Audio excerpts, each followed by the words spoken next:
Hey guys, welcome back to my channel and today we will start chapter number 7 of economics, that is aggregate demand. ठीक है। अब देखो इस chapter से बेटा टोटल 12 नंबर का क्वेश्चन आएगा। ये चैप्टर थोड़ा बड़ा है क्योंकि एग्रीगेट डिमांड है, सप्लाई है और भी बहुत सारे कॉन्सेप्ट्स हैं।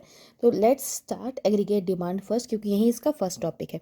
देखो डिमांड से आपको क्या समझ में आ रहा है कि लोग जो पब्लिक जो डिमांड करती है मार्केट में उसको बोलते हैं demand, right. But here there is a term aggregate demand. क्या है टर्म यहाँ पे? Aggregate demand. So let's see the concept of aggregate demand. क्या होता है एग्रीगेट डिमांड, उसके बाद हम लोग आगे फर्दर बढ़ेंगे। ठीक है, देखो it refers to demand for all goods and services in the economy. जो हमारे कंट्री में, जो हमारे इकोनॉमी में जितने भी डिमांड हो रहे हैं वो सारे एग्रीगेट डिमांड है। ठीक है, it refers to demand of all goods and services in the economy. हमारी इकोनॉमी में जितने भी सामान के गुड्स एंड सर्विसेज के डिमांड हो रहे हैं उसको बोलते हैं aggregate demand. It is a flow concept because it often measured for the period of accounting year.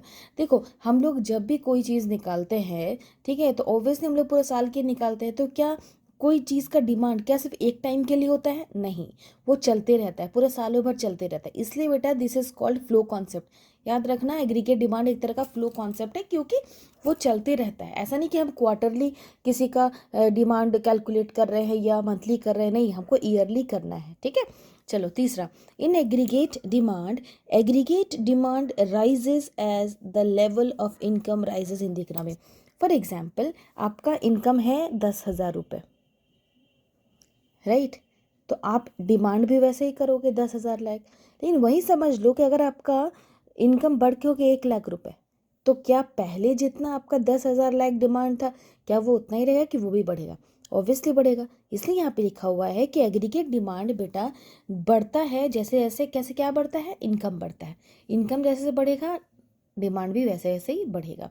ठीक है, चलो अब लास्ट क्या है? Aggregate demand is always expressed as what people wish to spend or what people plan to expend at a different level of income।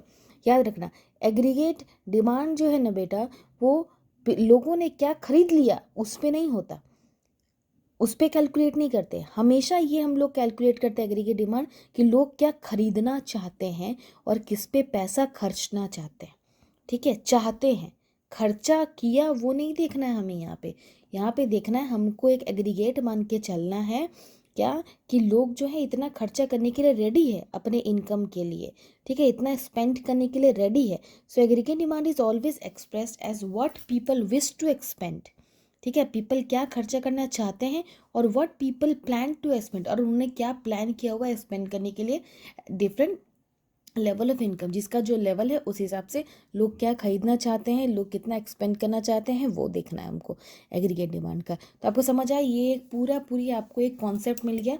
सो आप ये बोल सकते हो, so aggregate demand is a sum total of expenditure that the people plan to incur on the purchase of goods and services produced in the economy. ठीक है, during the period of an accounting year at their different levels of income. जो आपने यहाँ पढ़ा उसी का simple में यहाँ लिखा हुआ है दैट एग्रीगेट डिमांड क्या होता है? एक सम टोटल कि लोग कितना खर्चना चाहते हैं, क्या प्लान कर रहे हैं, क्या परचेज करना चाहते हैं, क्या सर्विसेज चाहते हैं इकोनॉमी में। ठीक है, अपने डिफरेंट लेवल ऑफ इनकम्स पे। ठीक है, अब हम लोग देखते हैं कि एक शेड्यूल देखते हैं कि क्या होता है एग्रीगेट डिमांड, कैसे बढ़ता है एग्रीगेट डिमांड, डिमांड कैसे बढ़ता है इनकम के साथ साथ। ठीक है, चलो देखते हैं।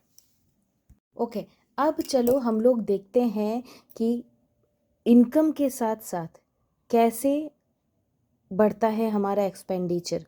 ठीक है, ये एग्ज़ाम में पूछता भी है। सो ये हम लोग है AD schedule, that is aggregate demand schedule, और एग्रीगेट एक्सपेंडिचर दोनों एक ही चीज़ है। ठीक है, schedule showing the relationship between income, Y मतलब होता है इनकम, और एग्रीगेट डिमांड के बीच का जो शेड्यूल है वो हम लोग चलो बनाते हैं। अब देखो वाई का मतलब होता है बेटा यहाँ पे इनकम, सी का मतलब होता है कंजम्पशन कि लोग कितना कंज्यूम कर रहे हैं, आई का मतलब होता है कि लोग कितना खर्च रहे हैं, कितना इन्वेस्ट कर रहे हैं। ठीक है, और C plus I equals to होता है ए डी, मतलब एग्रीगेट डिमांड, या फिर ए ई एग्रीगेट एक्सपेंडिचर, दोनों सेम है। अब हम लोग चलो देखते हैं उसके नंबर्स। ठीक है, और इसी नंबर को हम लोग आगे फॉलो करेंगे जब हम लोग सप्लाई वगैरह पढ़ेंगे, तो आपके लिए बहुत ईजी होगा, एग्जाम में ईजी हो जाएगा। ठीक है, चलो देखते हैं। फॉर एग्जाम्पल देखो एक आदमी का इनकम जो है फॉर एग्जांपल 0 है, कितना है, 0 है। अब बेटा क्या जिसका 0 इनकम होता है क्या वो खाना नहीं खाता, खाता है ना, कंज्यूम तो करता है। तो फॉर एग्जांपल हम लोग मानते हैं कि 0 लेवल के इनकम में 20 रुपये का वो खा ले रहा है, ठीक है, कैसे ही मैनेज कर रहा है, हो सकता है प्रीवियस सेविंग हो, किसी मांग के हो, ठीक है, और खर्च कितना कर रहा है, 10 रुपये कर रहा है। और याद रखना, ठीक है, जो हमेशा जो इन्वेस्टमेंट रहता है बेटा वो कांस्टेंट रहता है, वो सेम रहता है, ठीक है, क्या रहता है, वो सेम रहता है। तो हम लोग मानते हैं सर, उससे पहले हम लोग इनकम लिख लेते हैं।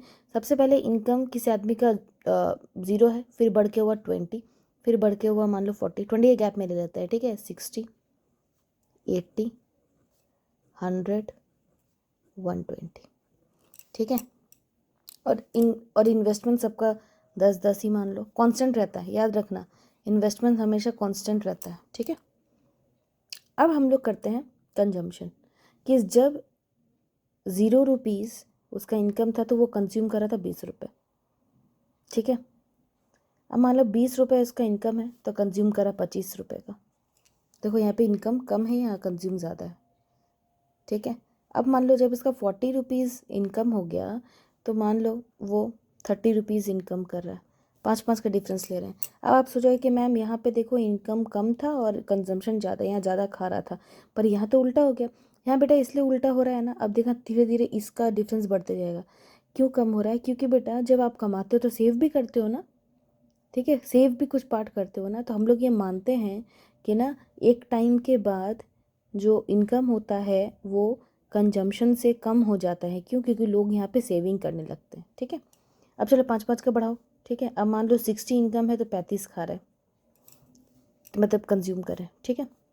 80 है तो 40, 5-5 बढ़ा दो, 45, 50, ठीक है, समझे। अब एडी का क्या फॉर्मूला है, एडी का फॉर्मूला है C+I, ऑलरेडी मैंने बताया।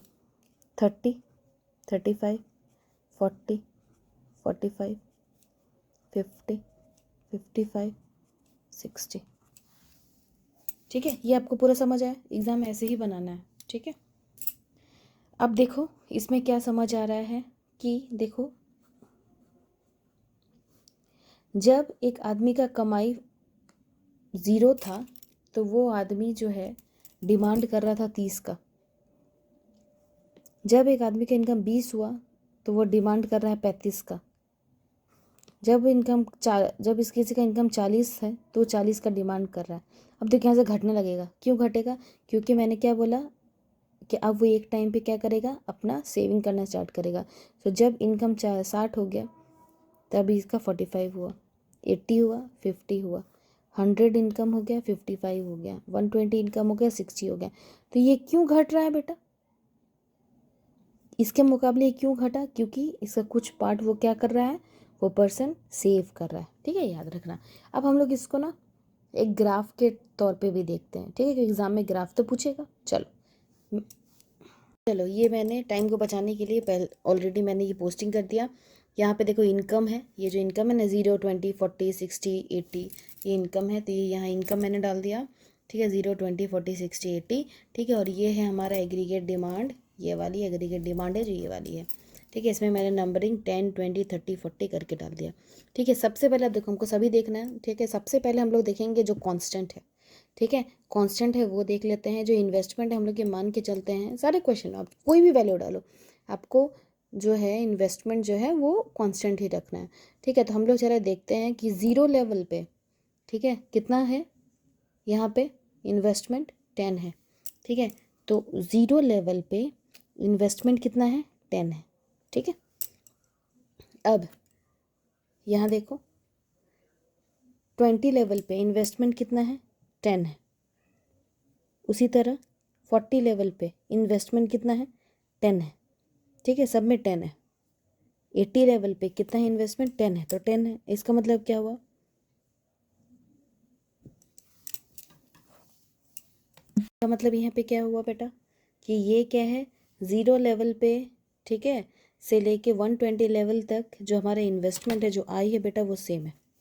आई क्या है बेटा, सेम है, ठीक है। और जब आई सेम होता है ना तो उसको बोलते हैं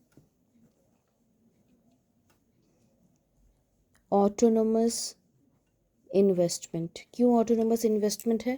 क्योंकि हर लेवल पे ये सेम है, क्योंकि ये कांस्टेंट है, बिकॉज इट इज़ कांस्टेंट। ठीक है, अब हमने चलो आई को ख़त्म कर दिया, आई देख लिया। ठीक है, अब हमें नेक्स्ट क्या देखना है? कंजम्पशन, सी देखते हैं। चलो ठीक है, अब वाई और सी का देखते हैं। इनकम है बेटा ज़ीरो। ठीक है, इनकम है। अब हम लोग देखते हैं इनकम और कंजम्पशन का रिश्ता। ठीक है, relation between income, that is Y and C. ठीक है, चलो वाई यहाँ पे है बेटा। ठीक है, और सी हम लोग यहाँ ढूंढेंगे। क्यों? क्योंकि C plus I equals to A D ना, तो ये ए डी है, इसी के अंदर सी भी होता है, इसी के अंदर आई भी होता है। ठीक है, चलो अब हम लोग देखते हैं, जब इनकम ज़ीरो है, ठीक है, इनकम कितना है? ज़ीरो है, तो सी कितना है? 20। जब इनकम ज़ीरो है तो सी कितना है? 20। ठीक है, अब इनकम 20 है तो सी कितना है? 25। अब इनकम देखो यहाँ 20 है। ठीक है, अब हम यहाँ से देखते हैं, इनकम 20 है तो सी कितना हुआ? एकदम बीच में करो, बीच में करते हैं।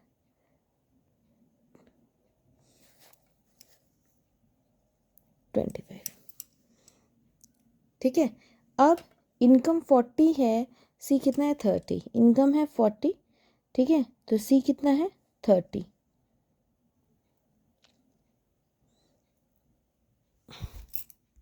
ठीक है, अब देखते हैं, इनकम जब 60 है तो सी है 35। इनकम जब 60 है तो सी है 35।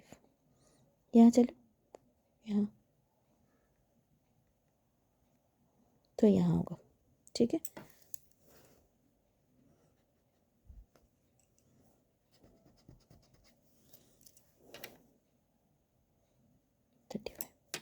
अब जब इनकम 80 है तो सी कितना है? 40। चलो 40 में जाओ। ठीक है, अब जब इनकम 100 है तो सी कितना है? 45। ऐसे वाई से वर्ष चढ़ेगा, ऊपर चढ़ता जाएगा। ठीक है, और जब इनकम 120 है तो सी कितना है? 50। चलो चलो ठीक है, अब लाइन खींच लेते हैं। इसका मतलब क्या हुआ? देखो लाइन खींच लिया, इसका मतलब है ये है कंजम्पशन लाइन। क्या लाइन है बेटा? कंजम्पशन लाइन है। कौन सा लाइन है? Consumption line. अब हम लोग चलते हैं एडी देखते हैं। ठीक है, अब देखो इनकम जब ज़ीरो है बेटा, इनकम जब ज़ीरो है तो एडी कितना है? 30। इनकम जब ज़ीरो है तो एडी कितना है? 30। यहाँ से स्टार्ट होगा 30। अब इनकम है 20 तो एडी है 35। इनकम है 20 तो एडी है 35। अब देखो एकदम बड़ा सिंपल है, इसी के ऊपर ऊपर डॉट जाएगा बस, ये दोनों पैरेलल लाइन में, ये दोनों पैरेलल लाइन बनेगा। ठीक है, अब इनकम है बेटा 40 तो यहाँ पे कितना है? ये भी है 40। इनकम है 40 तो ये भी है 40। ठीक है, अब इनकम है 60 तो आपका एडी कितना है? 45। एकदम वैसे ही बनेगा ऐसे। फिर 80 है यहाँ पे इनकम, देखो यहाँ 80 है तो अब यहाँ 50 होगा तुम्हारा, राइट। अब 100 है इनकम, कितना हुआ एडी? 55। चलो चलो पकड़ो, यस। अब यहाँ पे 120 है इनकम, ईडी हो गया 60। 120 इनकम, ईडी हो गया 60। इस लाइन पे पकड़ो, इस लाइन को। ठीक, चलो खींच लेते हैं लाइन। देखो कुछ समझ आ रहा है? ये दोनों लाइन क्या कर रहा है? पैरेलल लाइन से। ठीक है, इसका मतलब ये कौन सा लाइन हो गया? एडी का लाइन हो गया। ये कौन सा लाइन हो गया? आई का लाइन हो गया। हम लोग पूरा देख लिए, राइट। पूरा शेड्यूल है, ये पूरा कर्व बताता है कि एडी का क्या रिलेशन है वाई के साथ, एडी का क्या रिलेशन, एडी का क्या रिलेशन है वाई के साथ, एडी का क्या रिलेशन है सी के साथ, एडी का क्या रिलेशन है आई के साथ, सब बताता है ये। ठीक है, इसलिए हम लोग बोलते हैं AD equals to C plus I. ठीक है, और वाई इक्वल्स टू एडी। ये दोनों क्या करता है बेटा? ये दोनों है तुम्हारा पैरेलल। ठीक है, इसलिए बेटा एग्रीगेट डिमांड को ना, ये कॉम्बिनेशन है एग्रीगेट डिमांड कंजम्पशन का और किसका? इन्वेस्टमेंट का। It is a combination of consumption and investment. ठीक है, इसीलिए इसको पॉजिटिव स्लोपिंग कर्व बोला जाता है। क्या बोला जाता है, पॉजिटिव फ्लो स्लोपिंग कर्व। ये नेगेटिविटी नहीं है, ये पॉजिटिव। देखिए ऊपर की तरफ जा रहा है, ये एक पैरेलल है। क्यों पैरेलल है, इसके साथ देखो इनकम के साथ भी ये पैरेलल है। और क्यों ये ऑटोनोमस है, क्योंकि हम लोग इसको सेम माने हैं, ठीक है। और ये जो लाइन है ना कंजम्पशन, ये कंजम्पशन भी ऑटोनोमस कंजम्पशन है। क्यों, याद रखना ऑटोनोमस कंजम्पशन में जब ज़ीरो इनकम में कुछ कंजम्पशन हो तो वो हो गया ऑटोनोमस कंजम्पशन, ठीक है। अब हम लोग इसको एक्सप्लेनेशन को देख लेते हैं। इतना आई होप आपको समझ आ गया होगा।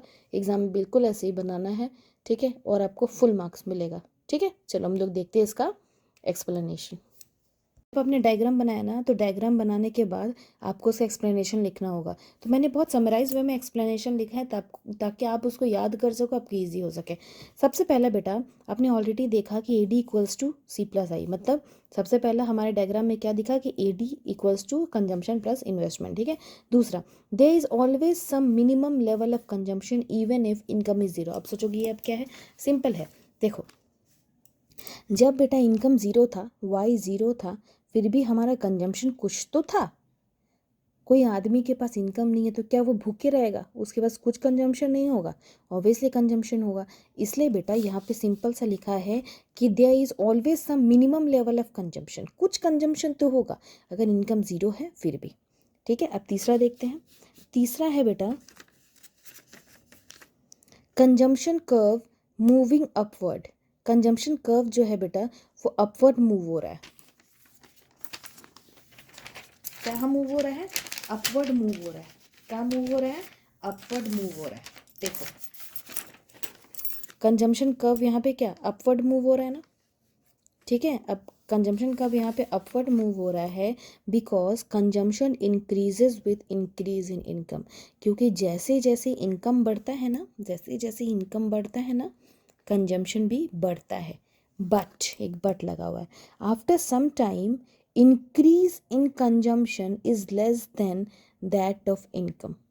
पर हम लोग कुछ देर के बाद देखते हैं कि कंजम्पशन जिस हिसाब से बढ़ रहा है, ठीक है, पहले तो कंजम्पशन ज़्यादा था और इनकम कम थी।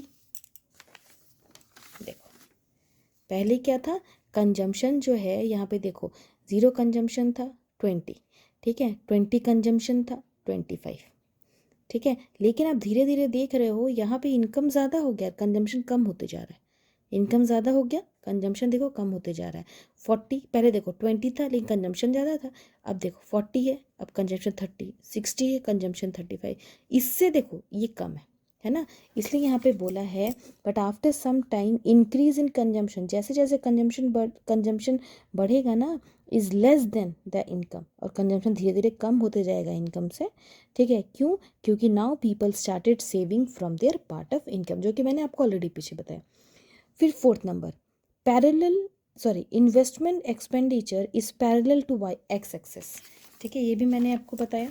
इन्वेस्टमेंट जो है ये वाला इन्वेस्टमेंट, ये एक्सेस, ये जो है लाइन इसको बोलते हैं एक्स एक्सेस, ये है वाई एक्सेस, ठीक है। ये जो है ना ये लाइन इन्वेस्टमेंट वाला ये कांस्टेंट रहता है, ठीक है, ये एक्स एक्सेस के बराबर है, ठीक है। और ये एज्यूम किया जाता है कि हमेशा वो सेम रहेगा, इसलिए उसका जो है नाम होता है ऑटोनोमस इन्वेस्टमेंट, ठीक है। Fifth, AD will not start from zero. Aggregate demand बेटा ज़ीरो से स्टार्ट नहीं होगा। क्यों, क्योंकि यहाँ पे ऑटोनोमस कंजम्पशन और ऑटोनोमस इन्वेस्टमेंट दोनों है। देखो यहाँ पे एडी कहाँ से स्टार्ट हुआ है, देखो यहाँ से 30 से स्टार्ट हुआ है, यहाँ से तो स्टार्ट नहीं हुआ। क्यों, क्योंकि इससे पहले कंजम्पशन भी है, क्योंकि लोग कुछ ना कुछ कंज्यूम तो करते हैं, ठीक है। और इन्वेस्टमेंट भी है, क्योंकि लोग जो हैं वो कुछ ना कुछ खर्चते भी हैं, ठीक है, लोग कुछ खर्चा भी करते हैं। इसलिए एडी हमेशा ऊपर से शुरू होगा, ज़ीरो से शुरू नहीं होगा, क्योंकि ऑलरेडी यहाँ पे उससे पहले कंजम्पशन और इन्वेस्टमेंट दोनों आता है, ठीक है। लास्ट वाला है बेटा, slope of AD curve is positive. Slope of AD curve is positive, क्यों, देखो ऊपर की तरफ जा रहा है। वाई पॉजिटिव, बिकॉज इनकम बढ़ता है, ठीक है, और एग्रीगेट एक्सपेंडिचर भी बढ़ता है। जैसे जैसे इनकम बढ़ता है बेटा खर्चा भी बढ़ता है। याद रखना aggregate demand equals to aggregate expenditure, ठीक है। एडी इक्वल्स टू ए, जैसे जैसे डिमांड बढ़ेगा वैसे वैसे खर्चे भी बढ़ते हैं, इज इट क्लियर? कोई डाउट है? इतना अगर आप एग्जाम में लिख दोगे विद डायग्राम तो जितने भी मार्क्स का क्वेश्चन आएगा वह कोई मार्क्स नहीं काट सकता है। इसको आप अपने मन से छोटा करके भी लिख सकते हो। मेरा काम है पढ़ाना, आपका काम है समझना और लिखना। ठीक है, चलो ये टॉपिक समझ आया। चलो अब दूसरे टॉपिक की तरफ बढ़ते हैं। देखो अब नेक्स्ट टॉपिक है बेटा कंपोनेंट ऑफ एग्रीगेट डिमांड। देखो एग्रीगेट डिमांड ना दो पार्ट में बटा हुआ है, एक है क्लोज्ड इकोनॉमी और एक है ओपन इकोनॉमी। क्या बटा हुआ है? एक है क्लोज्ड इकोनॉमी, एक है ओपन इकोनॉमी। सबसे पहले हम लोग देखेंगे कंपोनेंट्स ऑफ एग्रीगेट, एडी मतलब aggregate demand, components of aggregate demand in closed economy. क्या देखेंगे? Components of aggregate demand in closed economy. देखो क्लोज्ड इकोनॉमी में ना इकोनॉमी दो पार्ट में बटा हुआ है, एक है टू सेक्टर क्लोज्ड इकोनॉमी, एक है थ्री सेक्टर क्लोज्ड इकोनॉमी। क्या है?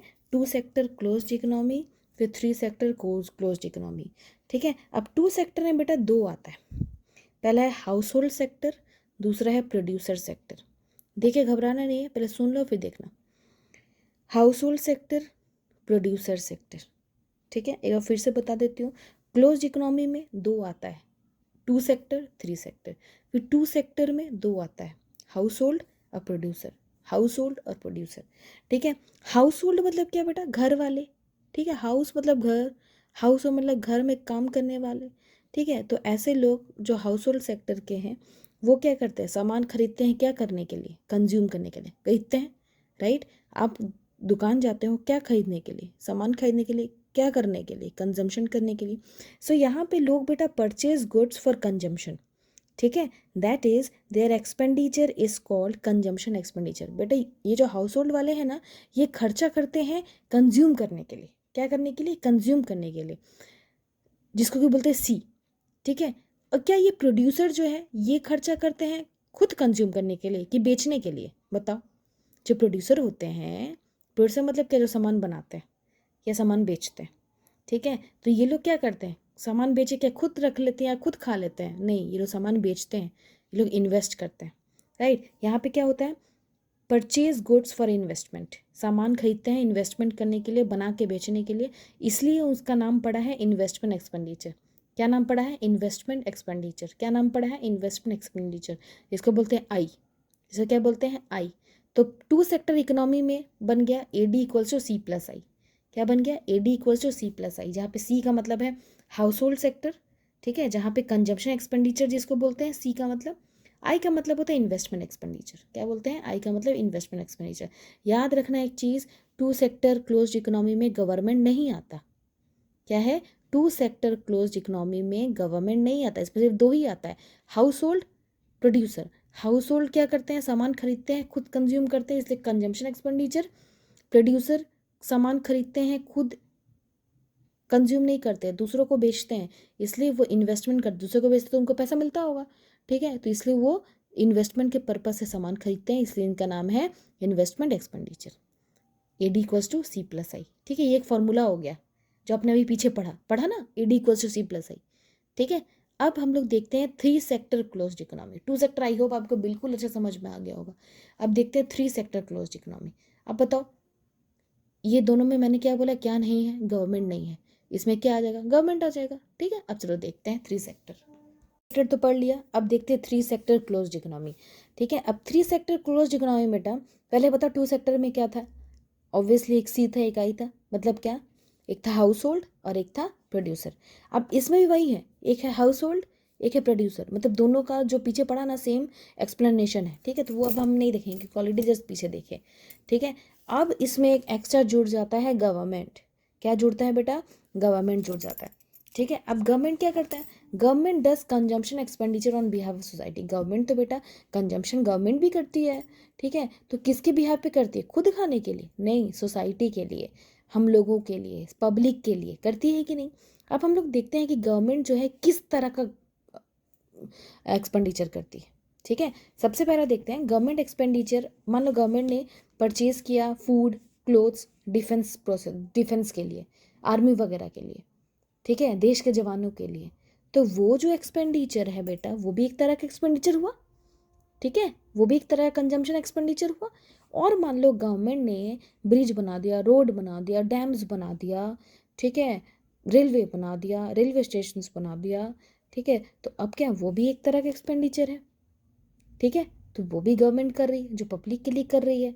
ठीक है, अब मान लो कि ये जो एक्सपेंडिचर है, ये एक्सपेंडिचर से गवर्नमेंट को बाद में भी प्रॉफिट होगा, लेकिन इससे तो नहीं होगा, ये तो कंजम्पशन हो जा रहा है। ठीक है, तो गवर्नमेंट दोनों तरह करती है बेटा। ठीक है, कंजम्पशन के तौर पे भी करती है, इन्वेस्टमेंट के तौर पे भी करती है। So the total expenditure including government consumption expenditure and government investment, यहाँ देखो ऊपर यहाँ जो क्लोथ्स और डिफेंस को दी, ठीक है, क्लोथ्स फूड डिफेंस को दी, वो तो एक तरह कंजम्पशन है, वो तो खर्च हो गया। लेकिन यहाँ जो खर्च करके रोड ब्रिज वगैरह बनाई, तो उससे तो बाद में पैसा मिलेगा। ठीक है, तो एक तरह का ये हो गया कंजम्पशन एक्सपेंडिचर, ये हो गया कि इन्वेस्टमेंट एक्सपेंडिचर। तो गवर्नमेंट जो कंजम्पशन एक्सपेंडिचर और इन्वेस्टमेंट एक्सपेंडिचर करती है उसको बोलते हैं गवर्नमेंट, जी। क्या बोलते हैं, जी। ठीक है, सो जी यहाँ पे ऐड हुआ किसमें, 3 सेक्टर क्लोज्ड इकोनॉमी में। किसमें ऐड हुआ, 3 सेक्टर क्लोज्ड इकोनॉमी में ऐड हुआ। यह पढ़ लो, समझ आ जाएगा। The total expenditure including government consumption expenditure and government investment expenditure is indicated as D. तो 3 सेक्टर क्लोज्ड इकोनॉमी का क्या फॉर्मूला बन गया, AD equals to C+I+D। C already पीछे पढ़ा, जो हाउस होल्ड जो खर्च करते हैं कंजम्पशन एक्सपेंडिचर पे। ठीक है, आई क्या, जो प्रोड्यूसर खर्च करते हैं इन्वेस्टमेंट एक्सपेंडिचर पे। ठीक है, और जी गवर्नमेंट, जो गवर्नमेंट एक्सपेंडिचर करती है दोनों पे, मतलब किस पे, गवर्नमेंट एक्सपेंडिचर भी कर रही है, गवर्नमेंट इन्वेस्ट भी कर रही है, दोनों मिला के जी हो जाएगा। ठीक है, अब एक चीज़ याद रखना, ये जो आई जो हमने बोला यहाँ प्रोड्यूसर सेक्टर है ना, ये प्राइवेट सेक्टर भी इसका नाम है। ठीक है, याद रखना। चलो देखो, प्राइवेट इन्वेस्टमेंट एक्सपेंडिचर है नाम है, लिख दिया मैंने। ठीक है, अब चलो हम लोग देखते हैं जो हमने पीछे पढ़ा। ठीक है, कि 2 इकोनॉमी होते हैं, closed economy, open economy. Close तो पढ़ लिया, अब से थोड़ा रिकॉल कर लेते हैं। क्लोज में बेटा कितने कितने सेक्टर्स होते हैं, 2 होता है। ठीक है, एक 2 सेक्टर इकोनॉमी, एक 3 सेक्टर इकोनॉमी। 2 सेक्टर इकोनॉमी में क्या आएगा, AD इक्वल्स टू C+I, और 3 सेक्टर में क्या आएगा, AD इक्वल्स टू C+I+D। यहाँ 3 आ गया। ठीक है, अब हम लोग चलते हैं ओपन इकोनॉमी में। मैं आपको एकदम सिंपल समझाऊंगी। Components of aggregate demand in an open economy, इससे पहले क्लोज इकोनॉमी पढ़ा। ठीक है, अब एक ओपन इकोनॉमी में बेटा ऑलरेडी हाउस होल्ड सेक्टर वही चीज़ है, प्रोड्यूसर वही चीज़ है, गवर्नमेंट सेक्टर वही चीज़ है, वहीं लिखना भी है। अब एक इसमें ऐड हो जाता है रेस्ट ऑफ द वर्ल्ड। क्या ऐड हो जाता है, रेस्ट ऑफ द वर्ल्ड। देखो बेटा, वर्ल्ड जहाँ पे आ जाता है ना, ठीक है, वहाँ पे बेटा इम्पोर्ट और एक्सपोर्ट आ जाता है।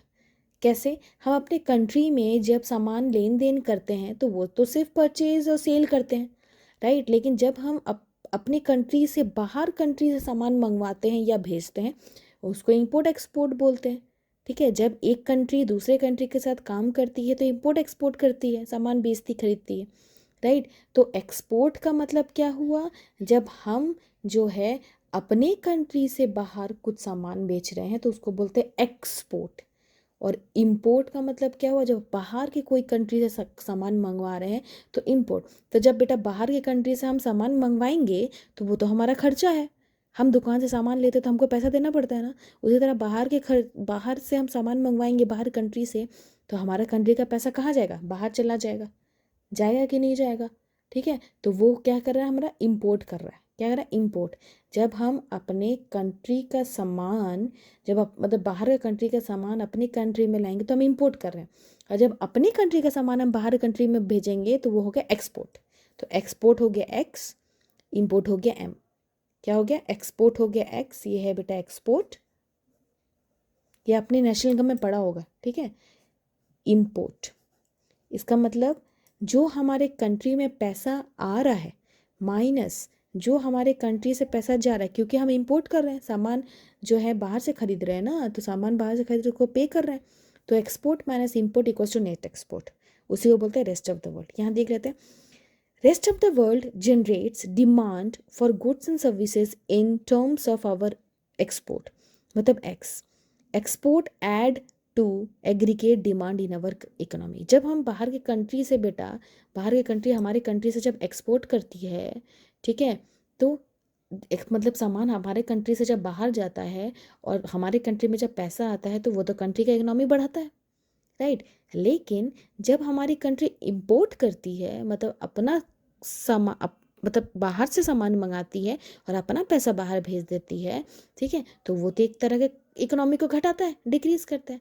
ठीक है, तो एकदम एग्जैक्ट लाने के लिए हमको नेट एक्सपोर्ट निकालना पड़ता है, मतलब एक्स माइनस एम, मतलब एक्सपोर्ट कितना किया, ठीक है, मतलब पैसा कितना आया एक्सपोर्ट से माइनस कितना पैसा जो है हमने दिया बाहर की कंट्री को, दैट इज इंपोर्ट का पैसा। तो X minus M equals to net export. तो अब जो है ओपन इकोनॉमी में बेटा जो A D equals to C जानते हैं आप, आई भी जानते हैं पीछे पड़ा, जी भी जानते हैं, ठीक है। बचा X minus M that is net export, ये इसमें ऐड होके बन जाता है ओपन इकोनॉमी। समझ आया? जब आपको ये पूछेगा तो आपको ये ऑलरेडी तीनों पीछे पढ़े हैं, वही सेम लिखना है, बस ये एक्स माइनस एम आपको ऐड करना है, ठीक है। तो यहाँ क्या फॉर्मूला बनता है एग्रीगेट डिमांड का? C consumption plus investment plus government plus net export, मतलब एक्स माइनस एम। समझ आया? इसी के साथ पूरा एग्रीगेट डिमांड खत्म हो गया, ठीक है।